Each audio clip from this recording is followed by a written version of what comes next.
Hey, what are you doing here? Oh, I was just dropping Cameron off at daycare. They're going to the zoo today, and he was really looking forward to it. Oh, that's cool. Glad he's getting to do something he enjoys. Yeah, me too.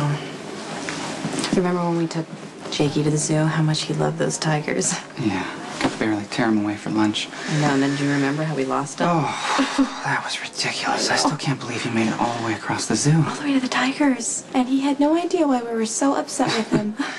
It's one of those moments where I didn't know if I should hug him or scream at him. I think I did a little of both, right? Yeah. Well, so much for enlightened parenting. Cameron asked me today if Jakey could see the tigers from heaven.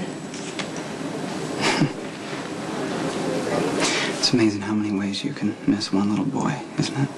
Yeah. Elizabeth, I'm surprised to see you here. And with Lucky of all people. Hey, I got it. Thank you. Hey. Hey. How you feeling? Almost as good as new. Good. I was just planning to go over to your room and get you. Guess you got distracted. I was dropping Cameron off at daycare. They're going to the zoo today. Fun. What's his favorite animal? He really likes the reptiles, the Alligators. Yeah. Yes. I'm close to dinosaurs. Sounds like he'll have a grand time. He will. I should go, but I'm really glad you're feeling better. See ya. I'm sure it's a great relief. Well, that went well, all things considered. I can tell you this much, it could have gone a lot worse. Yeah. Look, Elizabeth and I really did just run into each other by accident. Daycare's on the 4th floor, right? Uh-huh. So what was Elizabeth doing up here on 10? Never mind. What's the weather like outside? It's warm, not too humid. Oh, good. So it's perfect for a day at the zoo, or anywhere else for that matter. So, you ready to jet? Well, if that's American for let's get the hell out, I thought you'd never ask. I was just heading to breakfast. Okay, come on in. Take it easy. I'm stronger than I look, you know. Well, just humor me, because, come on. Dr. Hunter said you could still be subject to dizziness and headaches. Oh, well, at this point, I'm so thrilled to be out of the hospital. I'm ready to turn cartwheels. Please don't. Fine. This is me sitting, recuperating. Good. Now, can I get you anything? Oh, well, I wouldn't mind a trip to the beach. It might do us both some good. Sit on the sand and look at the water, listen to the surf. It gives you some good perspective. Yeah, but I never thought you were a beach person. I grew up in Galway, didn't I? Nothing but ocean for miles. That's different, though. Oh, come on. You know, my long and illustrious waitressing career started there when I took a summer job in Inishmore. And I was late. I was late every day for work because I'd be down at the shore. Don't you sunburn? Oh, horribly. But, you know, after the 3rd or 4th time of turning purple, and I mean that literally, I burned so bad that I turned purple. Ouch. Yes, it hurts. I embraced this miracle product called sunblock, and it works wonders. Well, I definitely owe you a trip to the beach then. When? I don't know, a month from now when you're feeling better? That's too long.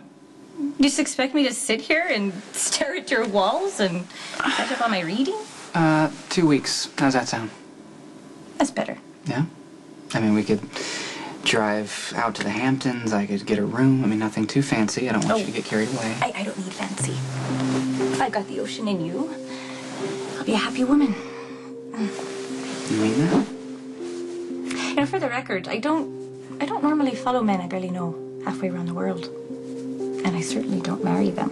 I made an exception because I like you.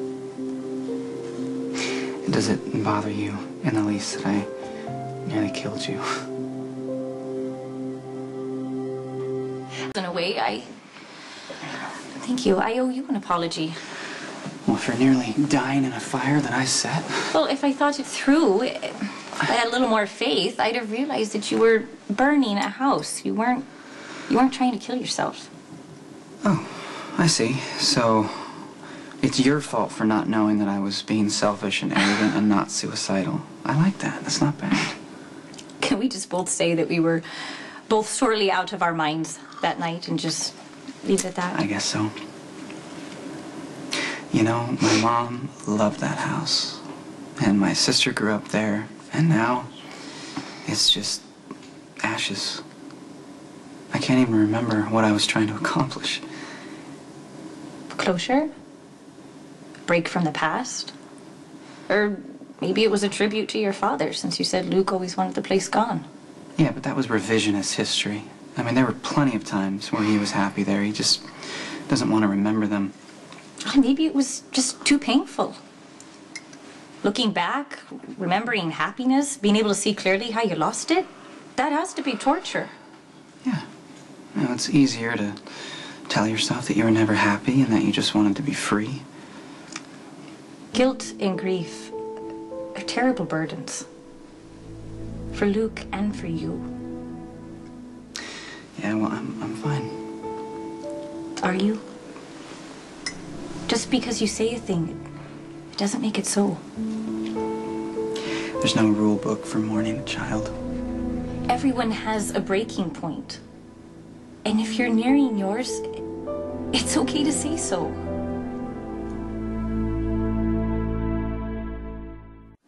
I remember the night it happened.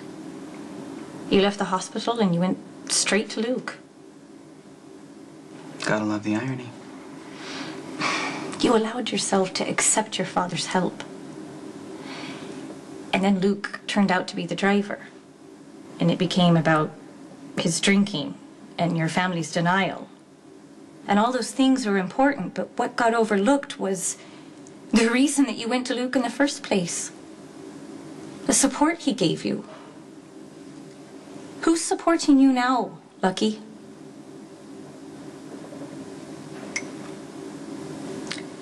Have you thought about going to grief counseling?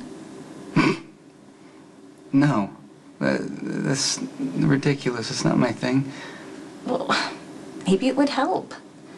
To talk to a professional about I'm not gonna what you're open a going vein through. to some well-meaning stranger about what it feels like to lose a child and find out that your father was the driver. If you don't find a way to deal with all this, Siobhan, it's not a good idea. Lucky, you're gonna back up on your... Siobhan, just drop it, okay?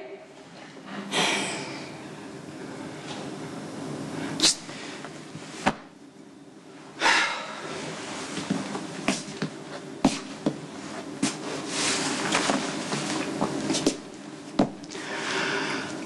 Sorry. You proved my point. Lucky, you're overburdened. And if you don't find a way to deal with all of this, you're bound to lash out again. Worse. What could be worse than burning down a house? Burning down your life. It's not gonna happen. There are too many people that need me. What do you need? An end to this conversation.